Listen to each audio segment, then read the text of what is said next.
Hello दोस्तों, फौजी blogger के इस यूट्यूब चैनल में आपका स्वागत है। हम आपको सोमनाथ महादेव के दर्शन कराएंगे और वहां पर कहां रहना है, क्या खाना है, कहां कहां घूमना है, वो सारी की सारी आपको जानकारी बताएंगे। जैसा कि आप जानते हैं कि मैं सोमनाथ महादेव के दर्शन करके आ चुका हूं, तो मुझे इसका अधिक एक्सपीरियंस है, वो मैं सारा का सारा आपको साझा करूँगा।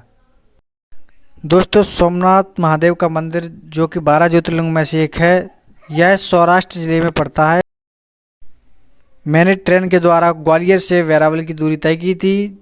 जैसा कि मैं आपको कुछ क्षण बताते हैं, हम दोनों ट्रेन के, मैं और मेरा भांजा, हम दोनों ट्रेन के द्वारा वेरावल की तरफ रवाना हुए थे। अच्छा, यदि वीडियो अच्छी लग रही हो तो कृपया लाइक करें, शेयर करें, कमेंट करें और यूट्यूब को सब्सक्राइब करना ना भूलें। अच्छा दोस्तों, तो हम पहुंच चुके हैं वेरावल रेलवे स्टेशन पर, जहां पर कुछ देर हमने बैठ कर इंतज़ार किया था, क्योंकि यहाँ पर सोमनाथ ट्रस्ट द्वारा यहाँ पर गवर्नमेंट बसें चलाई जाती हैं, जो कि लगभग आधे घंटे के अंतराल में चलती रहती हैं। हमने वहाँ पर आधे घंटे तक इंतजार किया, लेकिन आधे घंटे बाद बस नहीं आई। तो मैंने वहाँ पर लोगों से पूछा, तो उन्होंने बताया कि आज ट्रेन नहीं चलती है, इसलिए मैं कार द्वारा गया था। यदि आप कभी आएँ तो ये है सोमनाथ ट्रस्ट की बस, जो कि यहाँ से मुफ्त में चलाई जाती है प्रत्येक आधे घंटे के अंतराल पर। आप आएँ तो सोमनाथ ट्रस्ट की बस में ही आएँ। शनिवार को यह ट्रस्ट की बसें बंद रहती हैं, इसलिए हम ऑटो द्वारा गए थे और हम ऑटो द्वारा जा रहे हैं। अभी आपको कुछ पल दिखा रहे हैं जहाँ पर हम बोटिंग में घूमते हुए, बोट मेरे पास में खड़ी है, जहाँ से कन्याकुमारी का मार्ग ये बोट तय करती हैं और आयात निर्यात का साधन है। ये बैरावल रेलवे स्टेशन से सोमनाथ ज्योतिर्लिंग की दूरी लगभग 7 किलोमीटर है। इंतजार ख़त्म हुआ और हम सोमनाथ ज्योतिर्लिंग पहुंच चुके हैं। यहाँ पर mobile phone camera belt allow नहीं है, इसलिए मैंने यह फ़ोटो गूगल से अपलोड की है। ये सोमनाथ महादेव ज्योतिर्लिंग की फ़ोटो है, जो कि भारत का पहला ज्योतिर्लिंग है। एक बार जय श्री महाकाल, जय श्री सोमनाथ कमेंट में अवश्य लिखें। हमने महादेव जी के दर्शन करने के बाद हम सोमनाथ ट्रस्ट भोजनालय, जो कि गवर्नमेंट की तरफ से वहीं पर चलाया जाता है, वहाँ से मुफ्त में एक टोकन मिलता है। टोकन मिलने के बाद आप भोजनालय में जाकर भोजन कर सकते हैं। टोकन बिल्कुल निःशुल्क रहता है, आप वहाँ पर भरपूर भोजन कर सकते हैं। और भोजन करने के बाद कृपया अपनी थाली को स्वयं ही धोएं। भोजनालय ट्रस्ट की यदि समय की बात करें तो सुबह 11 बजे से दोपहर 3 बजे तक खुला रहता है और शाम 6 बजे से रात 9 बजे तक यह खुला रहता है। यहाँ पर आप आइए और एक बार सोमनाथ महादेव जी का प्रसाद अवश्य ग्रहण कीजिए। आप सभी से विशेष अनुरोध है कि आप वहाँ पर थाली में जूठा ना छोड़ें, उतना ही रखवाएं थाली में कि व्यर्थ न जाए नाली में। हमने सोमनाथ महादेव जी के दर्शन किए और दर्शन करने के बाद हम थोड़े और अन्य तीर्थ स्थलों की तरफ रवाना हुए। ये हमारे फ़ोटो हैं जो हमने वहाँ पर खींचे। इसके बाद हम निकल चले आदि शंकराचार्य जी की गुफाओं की तरफ। ये गुफा के दर्शन करा रहे हैं हम आपको। ये आदि शंकराचार्य जी की गुफा है, जो कि वहीं से लगभग वॉकिंग डिस्टेंस पर ही है।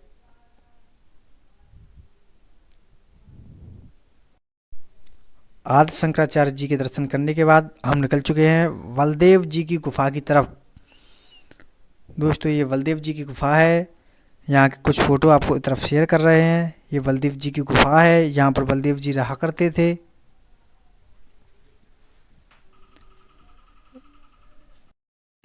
बलदेव जी की गुफा के दर्शन करने के बाद अब हम निकल चुके हैं काशी विश्वनाथ मंदिर, जो कि सोमनाथ के नज़दीक ही है और जो छोटे से एक शिवलिंग के रूप में है।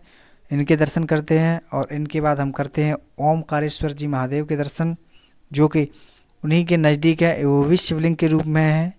उनके बाद हम भालका तीर्थ, जहाँ पर श्री कृष्ण के पैर में वार लगाया था, जरा नाम के शिकारी ने उनके पैर में वार दिया था, उस जगह पर हम पहुँच चुके हैं। यहाँ पर श्री कृष्ण ने अपनी अंतिम सांस ली थी। इसके बाद श्री कृष्ण जी बैकुंठ की तरफ चले गए थे। यही वो स्थान है जिसे भालका तीर्थ कहा जाता है। ये भी सोमनाथ मंदिर से लगभग 1.5 किलोमीटर दूर है। देखने में ये बहुत ही सुंदर मंदिर है। यदि आप कभी भी सोमनाथ आएँ तो एक बार ये मंदिर अवश्य देखें। इनके नज़दीक ही एक 52 शक्तिपीठ में से शक्तिपीठ माँ चंद्रभागा शक्तिपीठ है, जहाँ पर शास्त्रों के अनुसार बताया जाता है कि माता सती का आमाशय गिरा था। यदि आप आएँ तो इन शक्तिपीठ को देखे बिना ना जाएं। इनके बाद हम चलते हैं शारदा पीठ, जो कि आदि शंकराचार्य द्वारा स्थापित किया था। 4 पीठों में से एक पीठ है शारदा पीठ। यहाँ पर भी आप अवश्य घूम कर जाएं। इसके अंदर कामतानाथ जी का मंदिर है, वो भी आप अवश्य घूम कर जाएं। इसकी थोड़ी पिक मैं आपको शेयर कर रहा हूँ।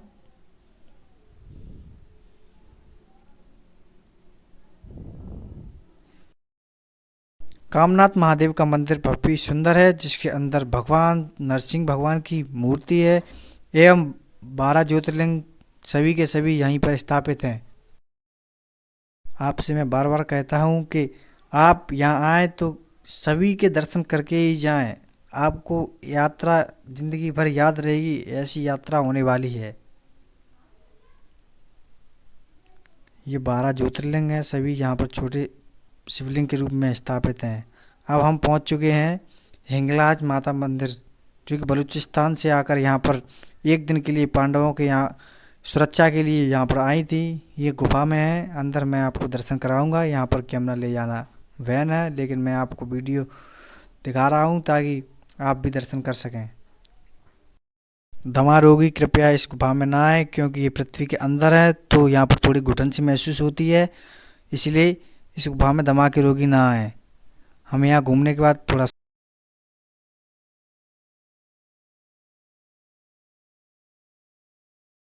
मैंने आपको सोमनाथ की सारी जगह घुमा दी है। यदि आप कभी प्लान बना रहे हैं तो आएँ और यहाँ पर ये सारी जगह घूम कर जाएँ। आपकी ये यात्रा आपको जीवन में हमेशा याद रहेगी, ऐसी यात्रा होने वाली है आपकी ये। यदि आप प्लान बना रहे हैं तो एक बार अवश्य आएँ। और मेरी वीडियो आपको कैसी लगी कमेंट में आप अवश्य बताएं। यदि वीडियो आपको अच्छी लगी तो कृपया लाइक करें और सब्सक्राइब करना ना भूलें। धन्यवाद। जय सोमनाथ।